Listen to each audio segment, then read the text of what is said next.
Je vais faire d'abord quelques annonces. Aujourd'hui, troisième dimanche après la Pentecôte.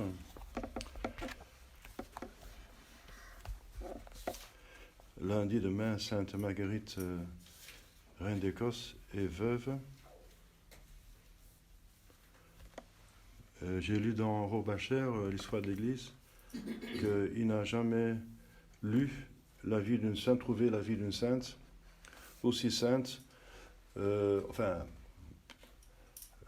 partir du début de l'Église, qu'à son époque, c'est le 19e siècle, que Sainte Marguerite, reine d'Écosse.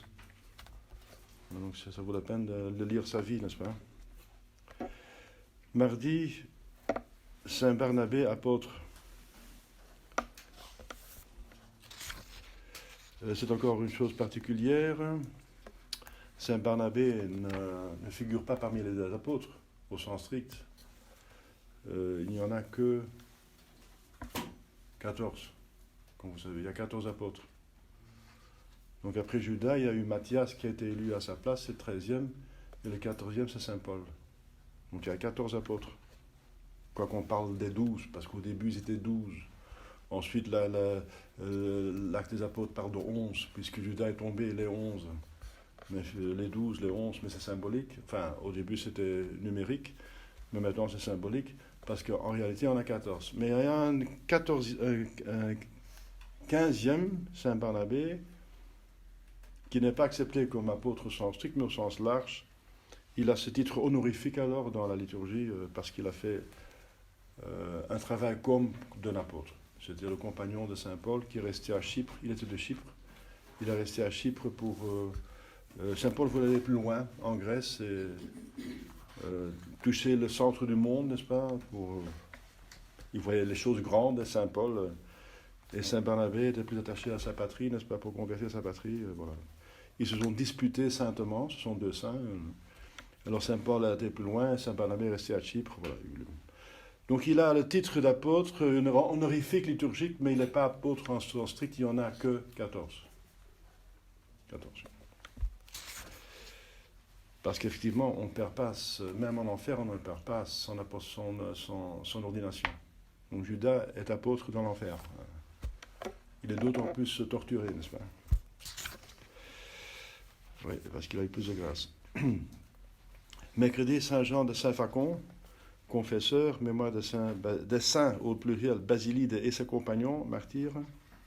Jeudi, Saint Antoine de Padoue, notre cher Saint Antoine, qui était donc le patron de notre petite chapelle à Belleuil. Maintenant, je cherche le patron ici, j'ai encore pas décidé. Nous sommes ici dans le territoire de Saint-Hébert, n'est-ce pas? Il a vécu ici tout près. Et je mène une vie qui ressemble à celui qui a vécu, donc c'est peut-être pas par hasard. Il y a Saint-Martin là, il y a Rongis c'est Saint-Martin, Ledin c'est Saint-Éleuthère. Il y a Saint-Joseph qui m'a aidé beaucoup. Donc voilà, je suis encore en train de chercher le Saint-Patron pour cette chapelle. Sinon, je vais rester avec Saint-Antoine. Saint-Joseph s'impose parce qu'il a fait beaucoup pour cette propriété. Hein. Ça, c'est sûr. Avec tout respect de Saint-Antoine de Padoue, il n'y a pas de concurrence dans le ciel, en tout cas. Hein. Il n'y a pas de jalousie. Hein. Ça n'existe pas. Donc, au Portugal, il est de première classe. C'est parce qu'il est né à Lisbonne. Quoiqu'il a vécu beaucoup en Italie, parce que c'était un des disciples de Saint François d'Assise qui était italien. Mais Saint-Antoine était de portugais, n'est-ce pas? En certains lieux, fête du cœur eucharistique de Jésus. C'est logique, parce qu'on a eu la semaine avant, n'est-ce pas, après la Sainte Trinité, dimanche Trinité, on a eu la fête du Très Saint Sacrement. Maintenant, vendredi, on a la fête du Sacré-Cœur. Et maintenant, il y a la fête du cœur, du Sacré-Cœur eucharistique de Jésus. Pour bien marquer le point que Jésus est là dans la Sainte Communion, dans la Sainte Hostie, avec amour, avec tout son cœur, n'est-ce pas? Pas pour nous châtier, mais pour nous sauver, justement. Vendredi, Saint Basile le Grand, évêque et docteur. Il est un père d'église de l'Europe de l'Est, n'est-ce pas? Enfin, de l'Europe, de l'église orientale. C'est pas l'Europe parce qu'il était en Asie plutôt. Hein. Samedi de la Sainte Vierge au samedi. Il y a une messe spéciale pour Notre-Dame au samedi. Parce que le samedi, c'est le jour de la Sainte Vierge Marie. Pourquoi? Vous le savez. Parce qu'après la mort de Jésus-Christ, le vendredi saint, c'était la seule qui a gardé la foi. Le samedi saint, la seule. Tous les autres ont perdu la foi. Ah, il ne va pas ressusciter, il est mort, c'est fini, c'est fichu, n'est-ce pas? C'était si beau, n'est-ce pas? Maintenant, il est mort, il est vaincu. La Sainte Vierge était la seule qui a gardé la foi, qui était en état de grâce. Il y a dans toute l'Église une seule personne en état de grâce. Enfin, officiellement parlant, objectivement parlant, je ne vais pas juger la conscience, n'est-ce pas? Mais c'est quand même un péché grave d'être hérétique, n'est-ce pas? De croire Jésus qui dit je vais ressusciter. Non, il n'est pas ressuscité, non. C'est une hérésie de ne pas croire Jésus-Christ, qui a répété les promesses, et il ne croit pas. Alors, bon, c'est pas moi qui va le juger, mais objectivement parlant, c'est un péché mortel. Hein, donc, la Sainte Vierge était la seule qui avait la foi et l'état de grâce, officiellement parlant. Mais je pense que Maria-Madeleine, qui avait la doute, elle a aimé tellement Jésus que l'amour a réparé la chose. Parce que celui qui aime Dieu est en état de grâce. Donc. C'est le bon Dieu qui décide. Mais officiellement, la Sainte Vierge, c'est la seule qui était en ordre. Et donc, le samedi, c'est voué à la Sainte Vierge Marie. Dimanche prochain, le 4e dimanche après la Pentecôte. Alors, on va tous voter. Enfin, vous avez déjà voté. Moi, je vais aller voter. C'est pour ça que je pars cet après-midi à Alost. Je suis domicilié à Alost. Je vais me domicilier par ici parce que, comme vous savez, le propriétaire d'Alost m'a mis dehors. Je dois partir. Je dois rendre les clés avant 30 octobre. C'est un déménagement énorme. Parce que c'est un centre de messe totalement en ordre. Donc, il a tout ce qu'il faut. Maintenant, il faut tout déménager. C'est comme ça. C'est la vie, n'est-ce pas? Donc, je demande une petite prière pour que tout se passe bien. Il y a des gens qui sont malades, moi aussi en ce moment. Les docteurs ne trouvent rien. Le seul moyen pour guérir, c'est d'augmenter votre immunité. Ça va partir tout seul. Non, ça va pas tout seul. C'est votre système immunitaire qui va arranger la chose. Donc vous pouvez l'aider un petit peu, n'est-ce pas? Voilà. Alors, je demande pour les votes, n'est-ce pas? Il faut regarder les personnes maintenant, parce qu'il n'y a aucun système, n'est-ce pas, qui est un parti qui est en ordre totalement avec les 10 commandements. Alors, il y en a qui ne votent pas, parce qu'ils ne sont pas d'accord avec le système, mais pratiquement, donc en théorie ils sont en ordre, je ne vote pas, je ne suis pas d'accord avec le système, mais pratiquement, puisqu'ils ne votent pas, ils laissent les autres décider qui va gouverner le peuple. C'est tout le reste qui va décider alors. Donc vous mettez vous-même, vos familles, vos possessions, vos droits de civil, de citoyens, vous les mettez dans les mains de tous les autres Français, n'est-ce pas? Ou les autres Belges. Ce sont eux qui vont décider pour vous alors. Vous pensez qu'ils vont faire mieux que vous? Ceux qui ne votent pas sont des gens qui ne sont pas d'accord avec les systèmes, donc ils sont meilleurs que les autres. Et ce sont eux qui ne vont pas voter. Donc ils ne vont pas se décider. Enfin, mais vous dites, oui, mais il n'y a pas de parti pour voter pour. Ils sont tous pour. Enfin, cherchez des personnes pour voter pour commencer. Et prenez alors des personnes qui sont les moins corrompues. Votez pour les moins corrompus, donc celui qui était, par exemple, contre l'avortement, par exemple, contre la guerre en Ukraine, parce que ça risque de devenir ici une guerre atomique, et selon les prophéties, ça va devenir une guerre atomique. Donc, justement parce que le système est pourri et les gens ne réagissent plus convenablement et ils se laissent séduire, etc. Donc, en pratique, donc, vous avez le droit en soi de ne pas voter, mais peut-être c'est quand même un manque à votre vie. Parce que qu'est-ce qui se passe? Vous allez laisser voter tous les autres qui vont voter pour des candidats pires, qui sont pour l'avortement, pour la guerre, pour tous leurs programmes pourris, n'est-ce pas, pour n'importe quoi. qui s'attaquent à nos enfants, à nos agriculteurs, à notre santé, à notre patrie, à tout, à l'Église, tout, n'est-ce pas? Vous le laissez faire. Et ils vont faire pire que vous, donc ça va être pire. Par exemple, si seulement en Amérique on avait voté pour Trump avait gagné que Biden, il n'y aurait pas la guerre en Ukraine. Hein. Et Trump n'est pas bon non plus, mais c'est moins mauvais, vous voyez la différence? Si Trump était président, il n'y aurait pas cette guerre en Ukraine. Pas ce soutien, donc pas possible. Vous voyez la différence? Donc, il faut la même. Donc pratiquement, je pense que vous êtes obligé de voter pour le moins mauvais. Parce que ne pas voter, en principe, vous êtes en ordre avec votre conscience, mais c'est dans votre tête. En réalité, ça devient pire. Parce que vous n'avez pas voté. Parce que si tout le monde fait comme ça, ceux qui pensent bien ne votent pas, alors c'est les méchants qui vont voter, qui vont décider qui règne. Ce serait un très mauvais gouvernement. Hein. Maintenant, vous pouvez encore récupérer un petit peu quelque chose, n'est-ce pas, à gauche ou à droite, des gens qui sont contre l'immigration, contre la guerre, contre l'avortement, contre LGBT, etc. Donc, voilà, ça c'est ce que je pense, et je pense que l'Église pense comme ça. Donc, il faut pas seulement tenir compte de la théorie, mais aussi de la pratique. Hein, c'est la pratique qui compte. L'arbre doit porter des fruits. Notre religion est pratique, n'est-ce pas? C'est un Dieu, pas seulement dans le ciel, mais incarné. Il est incarné, donc il faut aussi incarner nos idées. Les idées qui flottent dans l'air, c'est stérile, n'est-ce pas? Il faut que ça soit... Qu'est-ce que ça donne en réalité comme résultat? C'est ça qui compte. On connaît l'arbre à ses fruits. Ne pas voter, est-ce que ça donne un meilleur fruit que de voter? Ah non, ça donne un fruit pire. Parce que ceux qui ne votent pas sont des gens qui pensent bien et ils ont voté pas pour des personnes qui pourraient faire moins de dégâts, n'est-ce pas? Donc ils sont responsables de plus de dégâts parce qu'ils n'ont pas voté, en pratique. Voilà. Donc ne tenez pas seulement compte de votre tête, n'est-ce pas? Les idées sont faites pour la réalité, pas seulement pour votre tête. Hein. Les idées ne sont pas seulement faites pour la tête. Les idées sont une relation entre votre tête et la réalité. S'il n'y a pas cette relation, on est dans n'importe quoi, c'est dans l'idéalisme, n'est-ce pas? C'est quoi la vérité? C'est l'idée dans votre tête qui correspond à la réalité. Donc il faut correspondance avec la réalité, sinon vous êtes quelque part en train de planer, n'est-ce pas, avec des idées merveilleuses, mais en pratique c'est la catastrophe. Et c'est la pratique qui compte. Les paroles, mais les actes sont plus importants que les paroles, hein, parce que les paroles sont faites pour les actes. Voilà.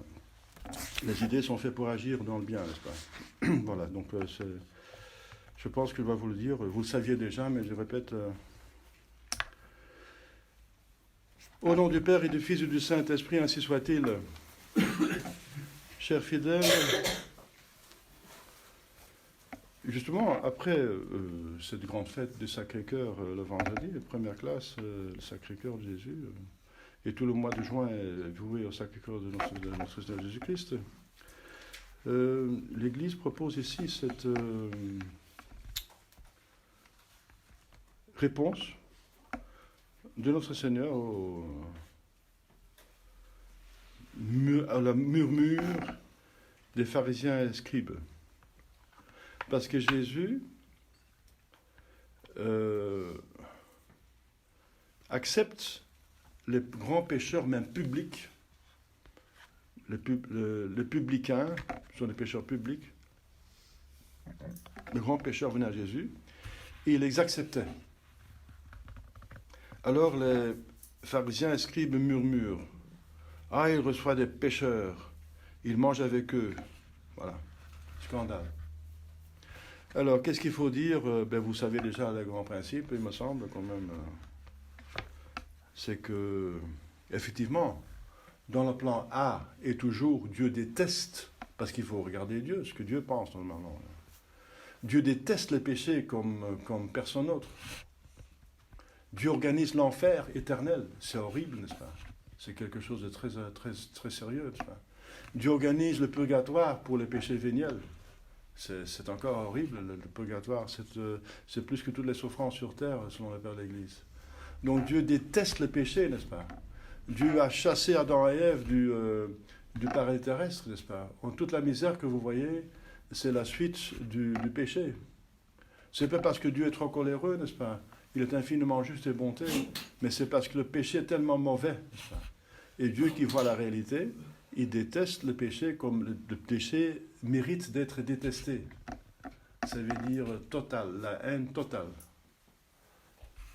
Eh bien, donc ça c'est le bon Dieu et il a raison, puisqu'il est la sagesse infinie, donc il a raison, c'est juste, c'est bon de ne pas détester le péché. Donc nous devons faire comme lui.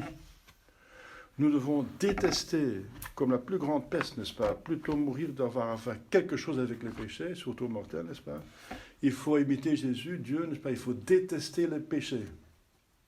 Et si vous faites ça bien, vous ne péchez plus, alors vous allez déjà au ciel. C'est magnifique, voilà. Puis aller rentrer à la maison, c'est fait. Enfin, il faut quand même assister à la messe.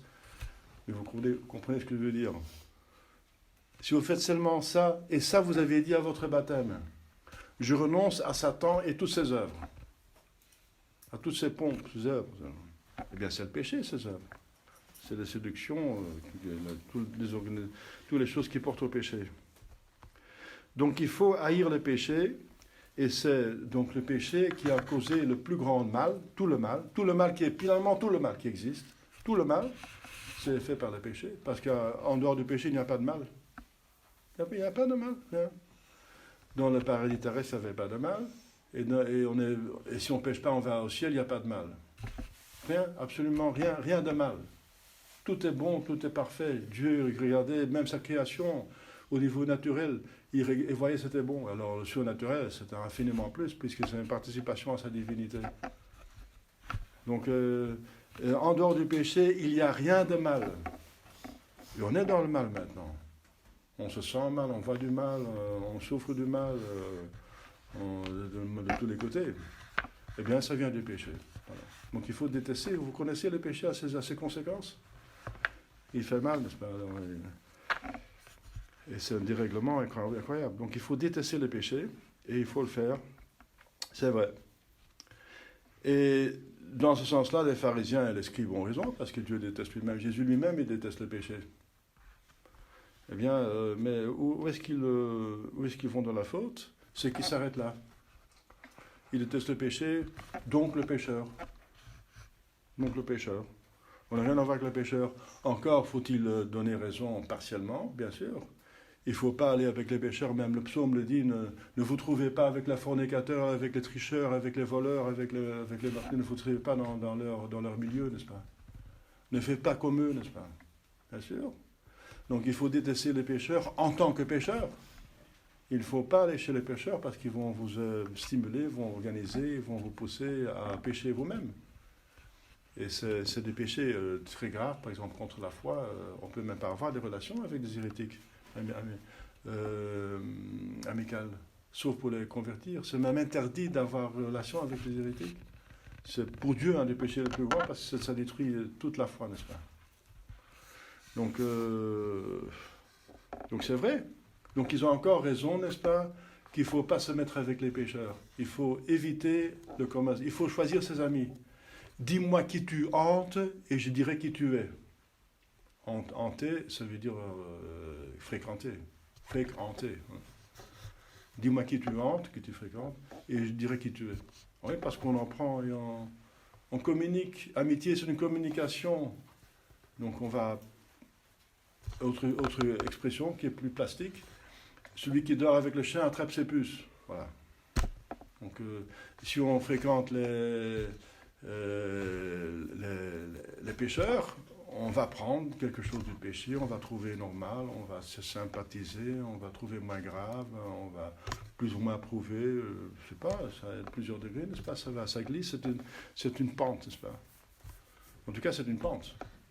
Donc, les relations avec les pécheurs, non. Ça, ils ont raison, pas de relation avec les pécheurs. Et Jésus avait des relations avec les pécheurs. Mais là, c'est le plan B, qu'ils n'ont pas bien compris, n'est-ce pas? Bien, ils l'ont compris, mais ils sont pervers. Parce qu'ils ne veulent pas, justement, entrer dans ce plan B, et parce qu'eux, ils ne voulaient pas se convertir de leur péché. Ils faisaient semblant, c'est l'hypocrisie d'être très religieux. En réalité, ils en ajoutaient des choses que Dieu n'avait pas demandées. Ils récupéraient surtout l'argent des gens, n'est-ce pas, le plus possible, qui devaient servir pour le temple, mais ça partait dans leur propre poche. Ils étaient adultères. La preuve que personne ne veut jeter la première pierre à la femme adultère. Ils s'en vont tous, n'est-ce pas, l'un après l'autre. Celui qui est sans péché, qui jette la première pierre. Ils sont avant tout parce qu'ils savent que Jésus sait. Donc ils n'osent pas jeter une pierre, sinon Jésus va sortir quelque chose, n'est-ce pas, dénoncer leur péché. Donc ils s'en vont tous.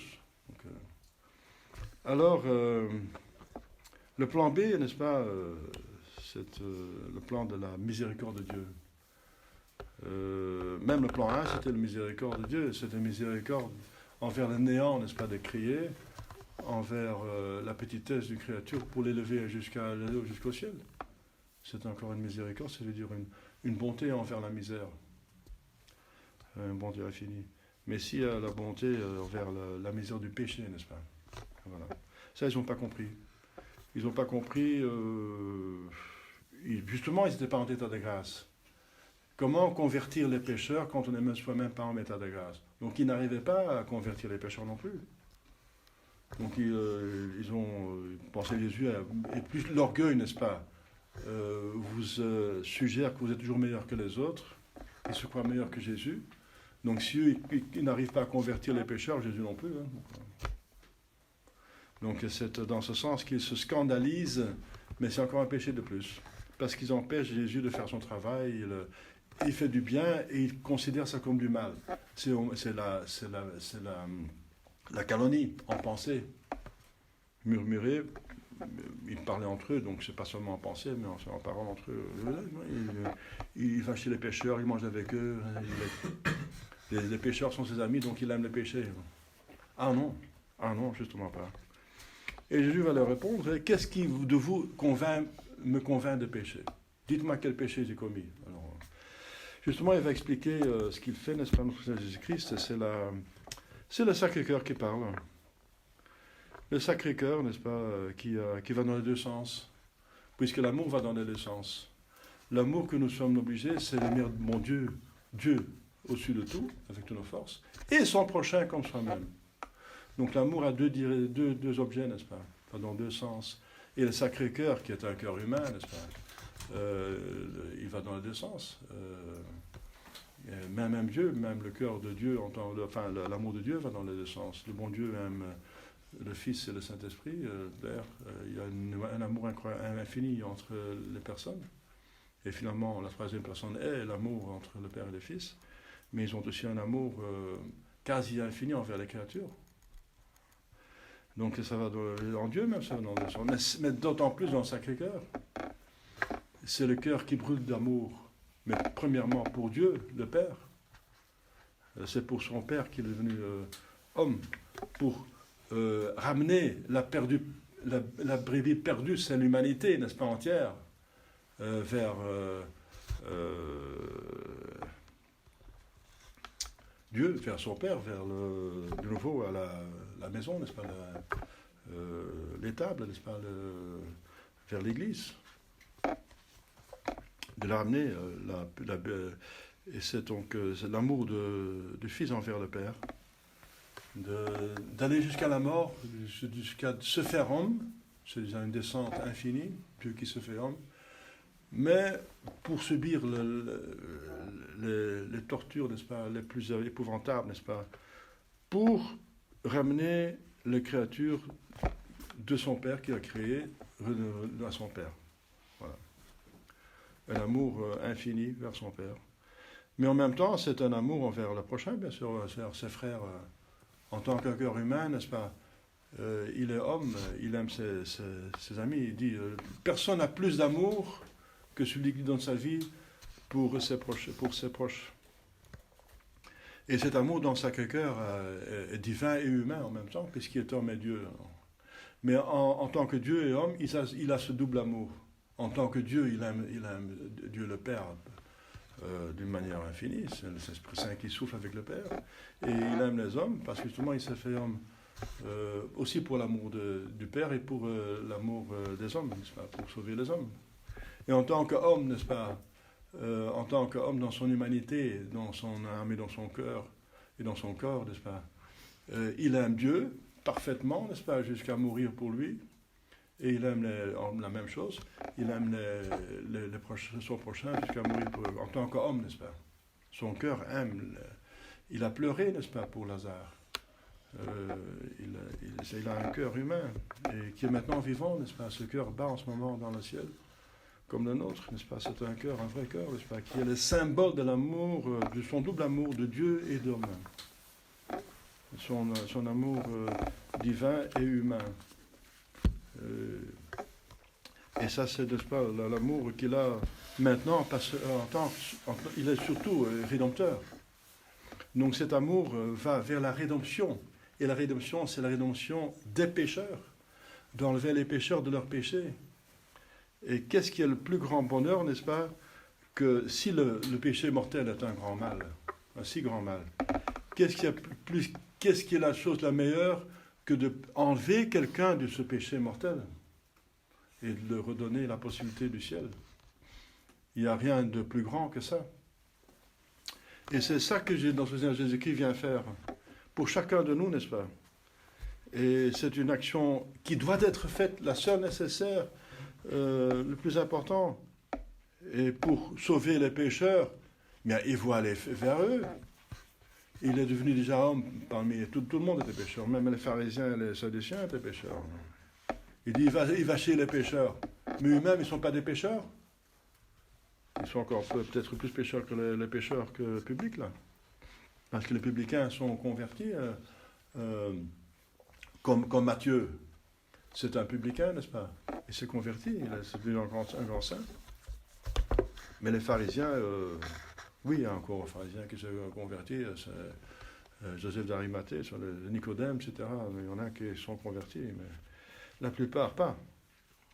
Alors, donc, nous devons aimer les pécheurs, mais pas en tant que pécheurs, justement. Ça, c'est le péché de Vatican II. D'aimer les pécheurs jusque dans leur péché. Et ça détruit tout, n'est-ce pas? D'aimer les hérétiques jusqu'en hérésie, les bouddhistes jusque dans leur bouddhisme, laisser les mettre Bouddha sur l'autel, voilà, laissez-les faire. Ce sont nos amis, on respecte leur religion, ils aiment ça, donc on fait ce qu'ils aiment. Ils pensent qu'aimer les autres, c'est faire ce qu'ils aiment. Mais un gangster aime que vous lui donnez un Kalachnikov pour s'attaquer à une banque. Hein. Vous faites un acte d'amour de donner un Kalachnikov à un mafioso, n'est-ce pas? Oui, vous faites quelque chose qui lui plaît, mais c'est dans le péché. Donc c'est ça, ce que Vatican II n'a pas marqué, n'est-ce pas?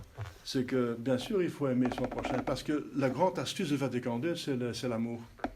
Tout le monde est tombé dans le piège parce que c'était présenté comme l'amour. L'amour du prochain, c'est là, le plus grand, Saint Jean, qui dit « Aimez et faites ce que vous voulez ». Mais aimer Dieu de toutes vos forces, ça veut dire que vous êtes totalement en ordre avec si vous aimez Dieu de toutes vos forces, vous ne faites pas de péché. Et alors faites ce que vous voulez, ça veut dire vous vous mouvez dans le bien, alors bien sûr. C'est ça que ça veut dire. Mais ils ont mal interprété tout ça. C'est une séduction extraordinaire, c'est pour ça que ça va séduire totalement beaucoup de gens, n'est-ce pas? Donc aimer le pécheur dans son péché, ça c'est Vatican II, n'est-ce pas? Ça détruit l'Église. Parce que justement, point de vue du péché, l'hérésie, aimer l'hérétique jusque dans son hérésie, on laisse faire les hérésies, on devient hérétique eux-mêmes. Ils sont devenus hérétiques eux-mêmes. Et ça c'est pas quelqu'un qui a aimé d'une manière imprudente. Non, ils n'ont pas aimé du tout. C'était un plan de Satan qui déteste. Et c'est un truc, c'est une astuce, n'est-ce pas, trouvée par Satan pour séduire les catholiques qui sont... Tout le monde est pour l'amour. Tout le monde est pour Vatican II à l'époque. Hein. Sauf quelques évêques qui ont de la grâce pour continuer l'Église, n'est-ce pas? Parce que c'est pas possible que toute l'Église se trompe. Donc aimer le pécheur, pas dans le péché. Ça, ils ont raison. Ils disent que nous, les tradis, sont comme les pharisiens et les scribes, n'est-ce pas? On se distingue des pécheurs. Mais bien sûr, c'est pas comme les scribes, c'est comme Jésus-Christ, qui n'a pas pris aucun péché des pécheurs où il allait pour les convertir. Il allait pour les convertir, mais il est là pas pour prendre leurs péchés. Vatican II va faire entrer tous les ennemis de l'Église, les schismatiques orientaux, les protestants, les anglicans, n'est-ce pas? Les francs-maçons... et les communistes, tout le monde était bienvenu au Vatican, pour accepter leurs péchés. Ça, c'est une différence énorme. Vous voyez? Donc c'est quand même important cette question de comment aimer le pécheur, pardon. Le pécheur donc il faut aimer le pécheur, vous savez ça, parce qu'il est une création de Dieu, une âme d'une valeur infinie. Vous voyez la joie qu'il y a parmi tous les saints, n'est-ce pas, les anges, quand ils voient un pécheur qui revient. C'est que l'âme a une valeur incroyable. Eh bien, donc on aime le pécheur en tant que créature, et parce que Jésus a payé pour chacun des pécheurs, chacun de nous, il a payé toute sa passion. Toute sa passion, il applique à chacun de nous, totalement, tout. Donc on a voilà. Donc c'est le prix. Le prix d'une seule âme, c'est que Jésus est prêt pour une seule âme à refaire toute sa passion. Vous voyez ? Et Jésus a payé ça pour tout. Donc c'est pour ça qu'il faut aimer les pécheurs, parce que Jésus a payé un grand prix. Il a un grand prix précieux dans les yeux de Dieu. Donc Dieu l'a créé à son image. C'est un esprit, n'est-ce pas, comme lui, n'est-ce pas, qui est destiné pour le ciel. Et voilà, donc il faut aimer le pécheur dans ce sens-là, et faire tout, notre possible, pour le donner cette bonté, pour faire un acte de charité incroyable, par la fraternelle, de l'aider à aller au ciel. Vous ne pouvez pas faire mieux, pas plus grand bienfait pour votre prochain, à l'aider à sortir du péché et à aller au ciel. C'est évident, quand, après tout ce que vous avez entendu, et tout ce que vous savez de votre enfance, de la catéchisme, n'est-ce pas ? Vous donnez le ciel à cette âme. Enfin, Dieu le donne par vous. Vous êtes un instrument. Et vous l'arrachez, vous l'empêchez d'aller en enfer par votre intercession, n'est-ce pas ? Par votre prière, votre sacrifice, votre exemple, vos exhortations, votre petit mot à gauche, à droite, vous voyez bien que la graine tombe dans la bonne terre, mais pas sur un rocher. Donc vous attendez l'occasion pour lui en parler de quelque chose, n'est-ce pas ? Eh bien, vous avez, si finalement ça aboutit, et s'il a un grain, n'est-ce pas, de bonne volonté, ça va vous dire un jour, parce que la grâce va trouver cette bonne volonté en lui, eh bien, vous avez sauvé, vous l'avez arraché à l'enfer, et vous avez donné le ciel. Enfin, Dieu l'a donné, mais par vous. C'est par vous. C'est par votre intercession, disons. Ouais. Voilà, c'est comme ça qu'il faut aimer le pécheur. Comme Jésus. Voilà. Jésus disait, le médecin va bien aller vers le malade pour le guérir. Il est malade, attention, c'est contagieux. Mais si le docteur pense comme ça, il va voir beaucoup de malades, c'est la même chose. Il ne va pas vers le malade pour attraper la maladie, contracter la maladie, mais au contraire, il va se protéger le plus possible. Dans le Moyen-Âge, on mettait des masques anti-peste, n'est-ce pas ? Vous connaissez ces masques ? Il se protégeait, n'est-ce pas ? Il était totalement habillé en cuir, etc., désinfectant, etc., tout ce que vous voulez. Mais pour guérir, il ne valait pas pour contracter la maladie, c'est évident quand même. Mais pour guérir, pour l'enlever, la maladie, eh bien la même chose se trouve dans le niveau surnaturel. On n'a pas du mal pour voir les choses dans le niveau naturel. Hein? Le docteur, il est malade. Le docteur aime le malade, enfin, il paye. Hein? Mais il y a des docteurs, ça arrive, des guériseurs qui font ça gratuitement. En tout cas, c'est son ami. S'il n'a pas pour soi-même, il n'a pour son argent. Donc, c'est pas son ennemi, hein, le malade. C'est leur client, c'est leur revenu. Donc, le médecin aime le malade, n'est-ce pas ? Mais pas la maladie. Il vient justement pour enlever la maladie. Enfin, c'est le mot médecin. C'est encore compliqué parce que l'homme est compliqué. Hein. Il y a des industries pharmaceutiques qui disent, n'est-ce pas ? Enfin, ils ne disent pas, mais ils les en sous-entendre. Chaque malade guéri définitivement, c'est un client de moins. Donc ça, c'est une autre question. Mais je ne parle pas de ça. Hein. Je parle d'un médecin qui fonctionne bien, n'est-ce pas ? Un homme honnête, n'est-ce pas ? Qui a fait le serment d'Hippocrate. Hein. D'Hippocrate. Pas d'hypocrite, hein, Hippocrate. De faire tout pour aider protéger la vie, n'est-ce pas ? Protéger la vie et la santé. Et maintenant, la médecine se met en service pour détruire la vie, diminuer la vie, pour le vice et le péché, n'est-ce pas ? Voilà, mais ça c'est la caricature. Je parle d'un médecin normal. Un bon médecin, n'est-ce pas? Ce qu'un bon médecin fait avec le malade, eh bien Jésus et nous devrions le faire, l'Église doit faire avec les pécheurs. Donc on aime la personne, on voit que la maladie est très grave, que ça détruit sa bonté, c'est menaçant. On veut sortir de la maladie, surtout qui est mortelle, n'est-ce pas? Et on fait tout. Et on a les moyens pour les guérir. Il y a le baptême, il y a la confession, il y a tous les moyens de grâce. Voilà. C'est ça que Jésus-Christ a fait. Alors c'est donc scandaleux de dire, ouais, il se met avec les publicains, avec les pécheurs. Bien sûr, c'est pour ça qu'il est venu, c'est son devoir. Vous devriez le faire. Et commencez par convertir vous-même. Convertissez vous-même, et ensuite, quand vous avez converti vous-même, vous êtes plus capable de convertir les autres. Parce qu'on ne peut pas donner ce qu'on n'a pas soi-même. Voilà, chers fidèles, ce Sacré-Cœur n'est pas compliqué, n'est-ce pas? Finalement, c'est compréhensible. Mais il faut mettre bien les idées en place, parce que, vous voyez, c'est quand même curieux que 200 000, 2500 évêques, un pape, n'est-ce pas, et toute l'Église, pratiquement pas toute l'Église, mais la plus grande partie de l'Église s'est perdue, par une mal compréhension de l'amour fraternel. Une mauvaise compréhension qui a détruit l'Église, n'est-ce pas? Un amour soi-disant extraordinaire pour les pécheurs.